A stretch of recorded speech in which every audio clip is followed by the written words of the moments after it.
Imagine you're walking down a narrow alley at night. You hear footsteps behind you. You quicken your pace. So do the steps. You turn a corner. The steps follow. Finally, you spin around, heart pounding, but there's no one there. Just your own shadow. Now, what if I told you that this isn't just a metaphor for fear, but a description of your own mind? That for most of your life, you've been chased by parts of yourself you refuse to look at.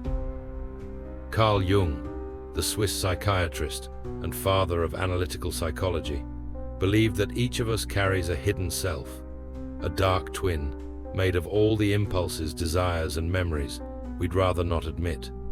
He called it the shadow. Today, we're going to explore why confronting your shadow isn't just important. It may be the most important step toward becoming who you truly are. Through familiar stories and psychological methods, we'll examine together how ignoring your dark side leads to projection, self-sabotage, and even collective madness, and how embracing it can lead to healing, transformation, and wisdom. Jung believed the human psyche is made up of multiple layers: the conscious ego, the personal unconscious, and the collective unconscious. But lurking within the personal unconscious is the shadow, all the traits and tendencies we repress because they don't fit the image we have of ourselves. You think of yourself as kind, so you repress your anger. You see yourself as rational, so you push away feelings of insecurity or jealousy. Over time, these repressed elements don't disappear. They gather weight, they gather force, and eventually, they demand to be acknowledged. The shadow isn't necessarily evil. It's not just your capacity for cruelty or violence. It includes your untapped creativity, your buried desires, and your raw instincts. The parts of you that never had a voice. The problem is, when you don't acknowledge them, they don't go away. They show up in disguise. In your relationships, your politics, your dreams. You start to see in others what you refuse to see in yourself. Let me tell you a story. You probably know it. Dr. Jekyll, the kind and respectable scientist, creates a potion to separate his good side from his dark impulses. The result is Mr. Hyde, cruel, violent, and unrestrained. But here's what's most chilling. The more Hyde takes over, the harder it is for Jekyll to maintain control. Eventually, the shadow wins. This Victorian horror story is a perfect metaphor for Jung's shadow. When we deny our darker impulses, we don't eliminate them. We simply lose the ability to control them. They go underground, gaining power, until they erupt in ways we can't predict. It might be a sudden outburst, a self-destructive choice, or a projection onto someone else. Jung warned that what you resist persists, and in shadow work, this is painfully true. A society that denies its shadow is no different. It begins to see enemies everywhere. It externalizes its own aggression. It creates scapegoats. The results can be catastrophic.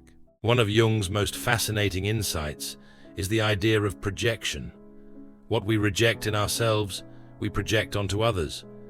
You might think your co-worker is arrogant, when in fact, it's your own need for recognition you can't admit. Or maybe you hate a certain political group, not because of their ideas, but because they embody something you've disowned in yourself: anger, idealism, or even naivety. This isn't to say every judgment is projection, but when your reaction is intense, disproportionate, or obsessive, the shadow is probably involved. The more you deny your shadow, the more you live in a world filled with enemies. You become haunted not by what others truly are, but by what you refuse to see in yourself. Jung said, "Knowing your own darkness is the best method for dealing with the darkness of other people.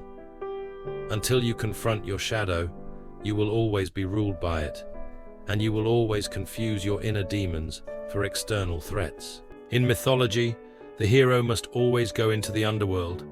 Orpheus descends into Hades, Dante walks through the Inferno, Luke Skywalker confronts the dark side in the cave on Dagobah. These aren't just fantasy tropes, They are psychological blueprints.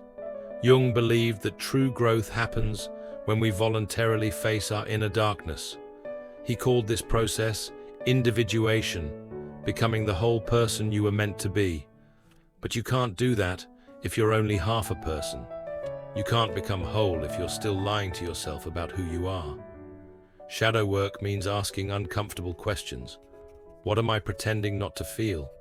What do I judge most harshly in others? What part of myself am I afraid of? It requires humility, courage, and above all, honesty. But those who take the journey often discover unexpected treasures, renewed energy, deeper empathy, and the kind of wisdom that can only come from facing fear. So how do we do this practically? You don't need to become a monk or a therapist to confront your shadow. Start with self-reflection.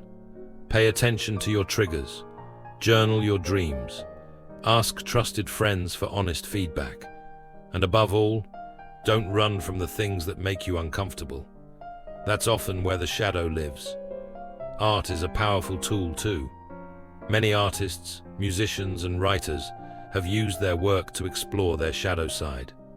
Think of Dostoevsky, Kafka, or even modern figures like Jordan Peele or Kendrick Lamar. They aren't afraid to explore the darkness, and in doing so, they bring light to it. The point isn't to fix the shadow or get rid of it. It's to make peace with it, to see it clearly, to realize that the parts of you that once scared you may also hold your greatest potential. So many of us spend our lives running from our shadows. But what if the path to becoming your best self doesn't lie in perfection, but in integration? What if the key to strength, resilience, and authenticity lies in embracing what you fear most about yourself? Carl Jung didn't want us to become saints. He wanted us to become whole. And that means walking down that dark alley, turning around, and facing the footsteps that have followed us all our lives. Only then can we say, not "I am good" or "I am bad," but something far more powerful: "I am human." What parts of your shadow have you encountered?